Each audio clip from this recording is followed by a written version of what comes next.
غلط وانا كنت مستنيه يغلط. ساديو ماني بيولع الدنيا كلها دلوقتي يا جماعه، وبيغلط في منتخب مصر وبيغلط في صلاح ومرموش. وتعالوا شوفوا قال عليهم ايه يا جماعه. مبدئيا كده زي ما احنا عارفين ان في بدايه التمرين لاي منتخب كبير بيكون موجود صحفيين علشان يغطوا التمرين يا جماعه.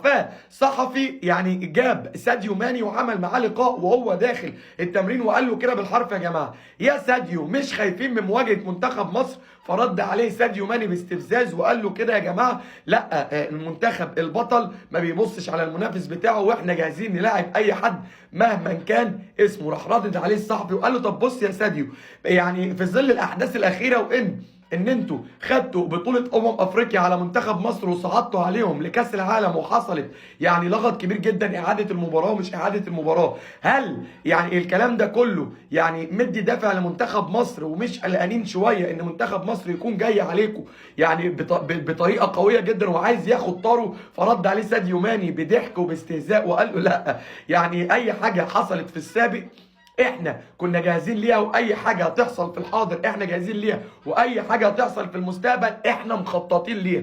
فالاحداث اللي حصلت قبل كده ما بتاثرش علينا نهائي. يعني ويلكم بمنتخب مصر، واي منتخب هيجي يلاعبنا احنا جايين هنا علشان نلعب على البطوله. وغير كده كمان الاحداث اللي سابقه تدي قوة للماتش اللي جاي علشان لما نكسب محدش يتكلم على المباراة انها كانت ضعيفة او قوية، ولما نصعد للنهائي محدش يتكلم ويقول اعادة المباراة من تاني. وضحك وبسخرية يا جماعة. فالصحفي رد عليه وقال له: طب بص يا ساديو، مش خايف من محمد صلاح ولا خايف من مرموش؟ راح رادد عليه برضه بضحك وسخرية قال له: بص، يعني احنا عندنا المدافع الصخرة كاليدو كوليبالي اللي لعب امام رونالدو ولعب امام ميسي ولعب امامي، فلعب بمستويات اعلى من صلاح ومرموش، فاحنا ما بنخافش من اي حاجه. ومعانا كوليبالي اللي لعب على مستويات اعلى من لاعبين مثل صلاح ومرموش، فده يعني صلاح ومرموش بالنسبه لكاليدو كوليبالي سهلين جدا جدا جدا.